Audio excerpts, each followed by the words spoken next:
He doesn't look anything like me. Must be a mistake somewhere. Maybe he's not even my son." Andy said that while openly favoring his good-looking and intelligent son over his daughter, Crystal. He told me our daughter should get a job as soon as she finishes middle school and destroyed the stuff we bought for her high school entrance. I couldn't take it anymore. I packed up and left, taking both kids with me. My name is Misty. I'm your average 35-year-old stay-at-home mom, living with my husband, son, and daughter. My son, William, has always been handsome since he was a kid, so much so that people often mistook him for a girl. My friends would often say, "You should get William into acting or modeling." He's also incredibly smart, gentle, and mature. By the time he was 3, he was already conversing like an adult. On the other hand, my younger daughter, Crystal, is definitely the cutest girl in the world from my point of view as a parent. However, her appearance was far from what is commonly known as pretty girl.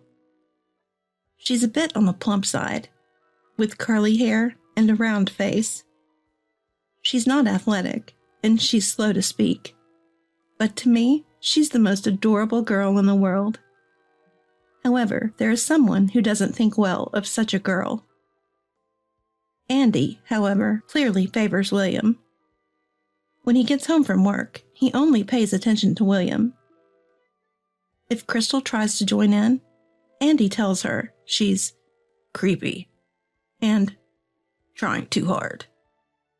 Whenever this happens, William suggests, "Let's all play together." But Andy dismisses him, saying, "Don't play with Crystal. You'll catch her stupidity." William sits uncomfortably on his father's lap. He's smart.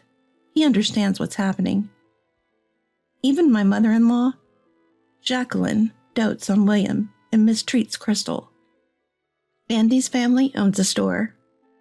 His dad passed away, so Andy is expected to take over the business. That's why we go to my in-laws once a week. Every time we visit Jacqueline, Andy's mom grimaces and says, "Oh, you brought Misty and Crystal again. You could have just brought Andy and William." She says we don't have to come, but if we don't, she makes snide comments over the phone, treating me like a maid. I don't want to go to my in-laws, but Andy drags me along to help with chores, so I have no choice.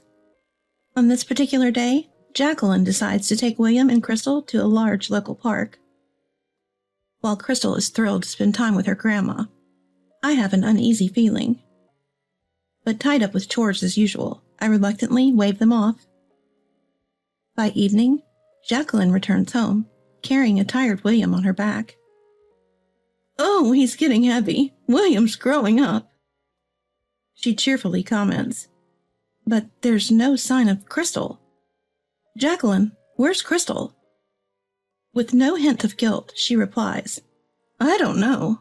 Both were looking tired, but I can't carry both, so I told Crystal to walk back on her own." I couldn't believe what I just heard. A chill ran down my spine. I bolted out of the front door and sprinted towards the park, rolling over myself in a panic. Who would leave such a small child alone? I prayed she was all right as I burst into the park. "Mom!" The moment I heard that cry, Crystal leapt into my arms. I felt the tension drain out of me. A police officer was standing nearby. "You're her mom, right? The park staff found her crying alone and called us. You shouldn't leave such a small child unattended." The officer admonished me, but then patted Crystal on the head, saying, "It's good your mom came for you." I bowed my head to the officer several times and tightly held Crystal's hand as we headed home. On the way, Crystal spoke up in her innocent words. "Crystal was sleepy. Grandma said I could nap, so I slept on a park bench. When I woke up, no one was there, and I cried. Are you mad?" "I'm not mad. I'm sorry I scared you." I couldn't help but hug Crystal, who was carefully reading my expression. When we got back to my in-laws' place, Both Jacqueline and Andy sighed at the sight of Crystal. So she's found, huh? Frustrated, I yelled at Andy. Do you even care what happens to your own child? Andy wasn't ashamed. He fired back with something shocking. I don't care what happens to her. She's ugly and not smart. She doesn't look like me at all. You probably had her with another man and are making me raise her, but that's not gonna happen. Upon hearing this, Jacqueline also chimed in. Would have been fine if she hadn't been found. Who knows where she came from? I've never cheated. Crystal is absolutely your child. Do you have any evidence of me cheating? I protested, but all they did was mock me. From that point on, my daughter and I never went back to my in-laws' house. No matter how much Andy scolded us, no matter how many sarcastic comments Jacqueline made over the phone, I endured it all to protect Crystal. William had noticed how poorly Andy and Jacqueline were treating us. Grandma would get mad if I also stayed home. I'm okay going alone. You and Crystal don't have to worry. That's what William said as he gently stroked Crystal's head. Although I felt guilty toward William, we stayed home. William is truly a kind-hearted child. Dealing with Jacqueline's mood swings must have been tough, but William managed it with his inherent brightness and charm. I've thought about divorcing many times, but without any qualifications and being just a housewife, I couldn't fathom supporting William and Crystal all by myself, so I had no choice but to endure. A decade had passed since Crystal and I effectively cut ties with my in-laws. William had become a working adult, and Crystal was about to start high school.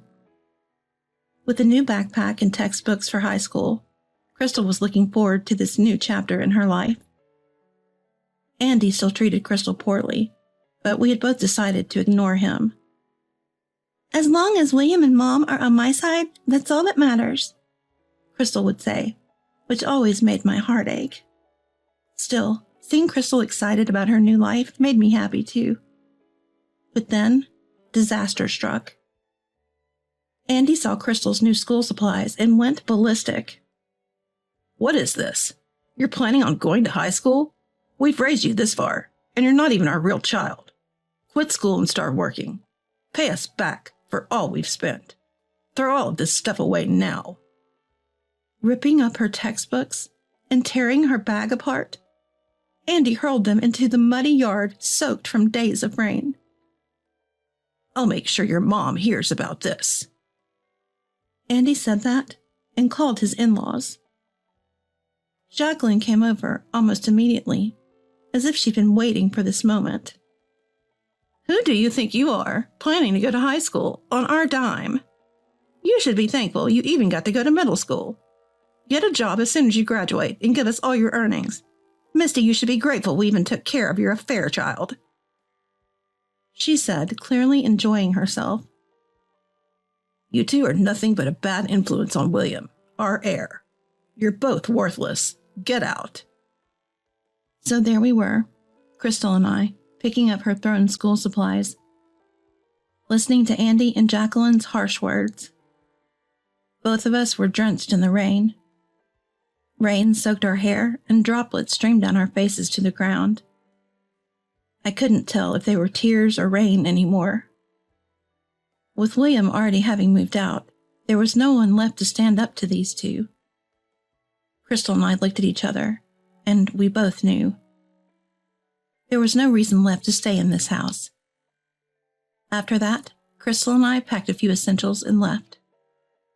Andy and Jacqueline agreed to the divorce without a fuss. With nowhere to go, we turned to William for help. William was shocked to see us covered in mud and rain, but quickly understood the situation and welcomed us into his home. William offered me a warm shower, a change of clothes, and a soothing drink. Feeling a bit more settled, we sat down to talk about what's next. Got a call from Dad earlier. He says he's divorcing Mom, and we should never let them in the house again. He told me to quit my job and take over the family store, but I don't want any part of it. I can't stand him or Grandpa. Hearing this made my heart ache for William. I've always wondered how hard it's been for him, stuck between our family and his in-laws since childhood. I was putting up with it as long as Dad and Mom were married, and while Crystal was in that house. But that's not the case anymore, is it? William grins mischievously. How about changing schools, Crystal? I'm being transferred to another state. We can all move there, and let's keep it a secret from Dad and Grandma. I hope their store goes under. Upon hearing William's enthusiastic proposal, Crystal exclaims, "I'm definitely in." I've always relied on William, so it made me feel guilty. But I decided to go along with it because it seemed like the best course of action. Everything fell into place smoothly after that. A few weeks later, we were settling into our new lives in a new place. What Andy and Jacqueline don't know is that Crystal is actually brilliant. She's always been good at tests. She just developed a little slower than others. She even aced the entrance exam to a top high school at our new location. Crystal and I both got new phone numbers, cutting off all contact with Andy and Jacqueline. William kept his line open just to keep tabs on them. He thought it'd be best to have a minimal line of communication to avoid being desperately searched for. 10 years have passed since then. Crystal is an adult now. William has a decent job, and we're all living separately. Today is a rare occasion where we've all gathered for a family meal. I decided to dress up a bit as I waited for the two of them.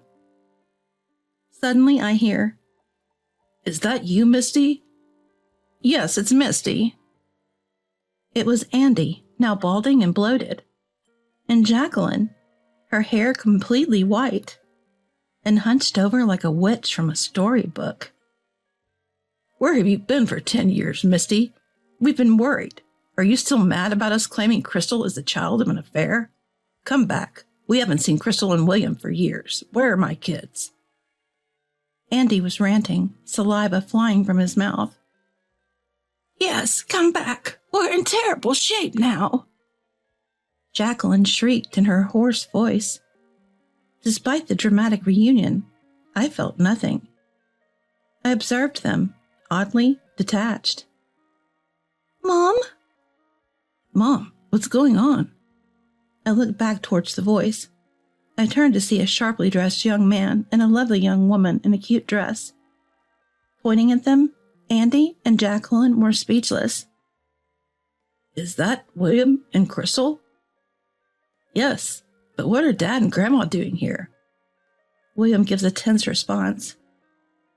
"Wow, you both look incredible. Crystal, you've turned into such a beauty. I hardly recognized you." "I never imagined that little Crystal would grow up to be this stunning. I wish I'd been there to see it." Ignoring William's question, both Andy and Jacqueline share their thoughts. You see, after Crystal moved away from Andy and Jacqueline, her life improved significantly. Whether it was the lack of stress or her active involvement in high school activities, she transformed. Her face slimmed down, and her eyes, once lost in baby fat, became more pronounced. Her hair, which was once unmanageably frizzy, gained a beautiful wave. Now Crystal is so adorable that she could stand next to a celebrity and not be overshadowed. Well, since her older brother William is handsome, Crystal must have had the potential to be beautiful as well. Both William and Crystal are successful and employed by big corporations. They are the pride and joy of me, their mother. "So the family is back together after 10 years. Let's go out for dinner. I don't have money on me, but you both can pay, right? After all, I've raised you." Andy places his hand on Crystal's shoulder. She promptly slaps it away. "Don't touch me. It's creepy. I've always been told I was a result of my mother's affair. I have no father, and you didn't raise me. Who are you?" Crystal, now wearing heels, towers over Andy. "Enough is enough," William states calmly. "I won't forget what you did to Mom and Crystal. Today is the last day we're in contact. Don't bother calling again." Andy explodes with anger. How dare you speak to your parents like that? Crystal, come home and marry a local businessman's son. William, come back and save the family business. Misty, apologize and serve us for the rest of your life. Andy's temper flares like wildfire. We exchange glances and burst into laughter.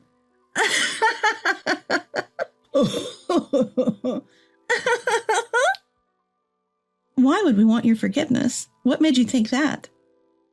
I'm actually getting married soon, so that businessman's son is out of the question. I'm starting my own business, so there's no way I can take over the family shop. What a shame. It'll go under. Both of them laugh, shaking their shoulders.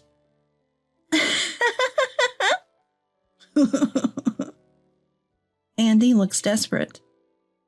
Misty, you'll come back, won't you? His needy gaze is repulsive. Why would I return to that house? Who wants to be a housemaid there? Plus, I've remarried, so no, I can't go back. I flash the shining ring on my left hand. What? You remarried without telling me? I won't accept this. Andy tries to snatch the ring off my finger, but before William can step in, another man comes between us. Do you have business with my wife? No rough handling, please. Andy felt cornered by the imposing man. What's your deal? Andy retorted, trying to puff up his chest. I'm Misty's husband, and as far as I know, you and Misty divorced a decade ago.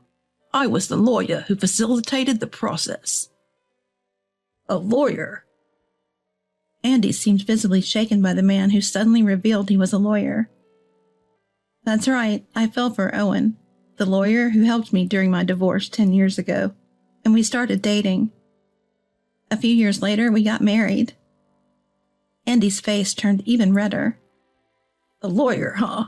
Think you're something special because you make some money? Everyone listen to me. Misty's my wife, and William and Crystal are my kids. You're in the way.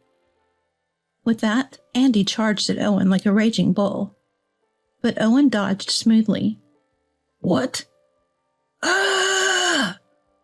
Unable to stop himself, Andy stumbled and rolled away, letting out a pathetic cry. Oh no, Andy! Jacqueline screamed in dismay. We all watched, holding our breath, wondering if Andy was all right. Lying on his back, Andy yelled, I'll forgive you all if you listen to me now. Good, he didn't seem to be badly hurt, but the fall did appear to shake him up quite a bit. What should we do now? I thought, and Owen reassured me. I've called an ambulance. It'll be all right. Let's leave the rest to them. Crystal was fuming. You're too kind. You should have just left him. Even her angry face was adorable. Hey, our dinner reservation is soon. Let's get going or we'll be late. William reminded us. Ah, yes, today was a special family dinner day. With a reassuring embrace from Owen, we left. We could hear Andy and Jacqueline's verbal abuse behind us, but nothing scared us now. Months later, we heard that Andy's struggling business finally went under. Owen had gotten the news from a real estate contact. For 10 years after we left, Andy had kept things afloat, surprisingly. Now Andy was blaming a fall for not being able to work, leaving Jacqueline to handle both house and work, struggling to pay off debts. Hearing this, I couldn't help but marvel at how karma works. What goes around comes around. On a sunny Sunday afternoon, I was trying on a dress for Crystal's wedding. That looks great on you. I wonder which one I should wear. To think I'd see the day I'd attend as Crystal's father. It feels like a dream. I turned around, and there was Owen, holding 2 tuxedos in his hands, smiling shyly.